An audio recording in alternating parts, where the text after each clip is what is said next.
Bonjour, j'espère que tu vas bien. Je suis Farid et bienvenue sur La Minute Naturo. Aujourd'hui, je vais te parler des huiles essentielles. C'est parti!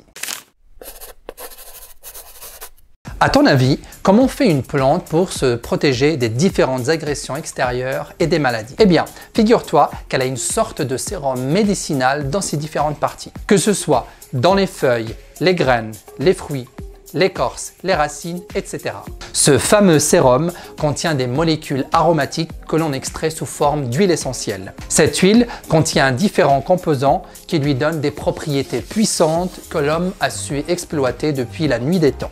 Je te parlerai de ces propriétés dans quelques secondes.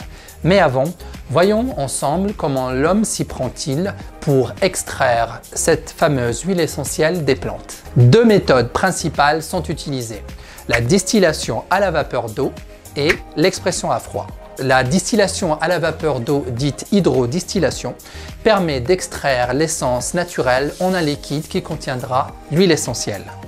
Alors, comment ça marche? On met la partie de la plante à utiliser dans un alambic qui est une sorte de citerne qui contient de l'eau qu'on va chauffer et transformer en vapeur. La vapeur d'eau traverse la plante et fait éclater des cellules qui vont libérer les molécules aromatiques. Cette vapeur chargée en molécules aromatiques va traverser un réfrigérant à travers un serpentin immergé dans de l'eau froide.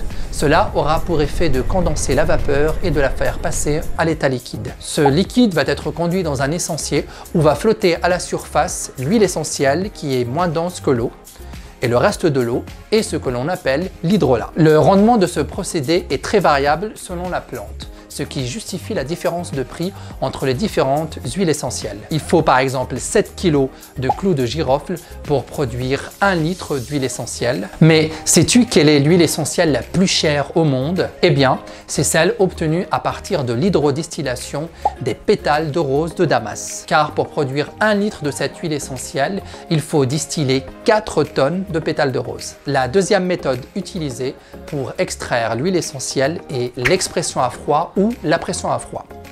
Alors, c'est très simple, ça consiste à appliquer sur le zeste une pression à froid, ce qui permet de libérer l'huile essentielle qui est appelée dans ce cas-là l'essence. Parlons maintenant de la composition des huiles essentielles. La différence de composants ou de chémotypes peut même s'observer chez une même plante qui aura été cultivée dans des conditions différentes d'ensoleillement, de pluviométrie ou de nature du sol. Par exemple, une huile essentielle de romarin à cinéole du Maroc aura une indication respiratoire, alors qu'une huile essentielle de romarin à verbenone de Corse aura une indication hépatique. Voyons maintenant quelles sont les différentes propriétés de ces huiles essentielles et dans quel cas tu vas pouvoir les utiliser. Alors, tu peux utiliser les huiles essentielles en curatif pour te réharmoniser sur le plan physique, psychique et psycho-émotionnel. Encore mieux, tu peux même les utiliser en préventif en les intégrant dans tes plats de cuisine.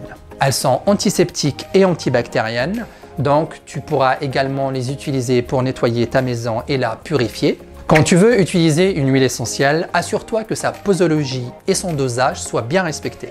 Quelques gouttes en trop et son effet est soit modifié, soit il devient toxique. Quand c'est la première fois que tu utilises une huile essentielle, il est prudent que tu fasses le test du pli du coude. Alors, ça consiste à mettre une goutte d'huile essentielle sur le pli du coude et attendre 5 minutes. Si tu n'as ni cloque, ni rougeur, ni œdème, tu peux y aller. Si tu as un doute, n'hésite pas à consulter un spécialiste de l'aromathérapie. Voilà, c'est tout pour aujourd'hui. Si tu as trouvé la vidéo instructive, n'hésite pas à me mettre un pouce bleu et à t'abonner si ce n'est pas encore fait. Et je te revois la semaine prochaine pour une nouvelle vidéo santé. Prends soin de toi.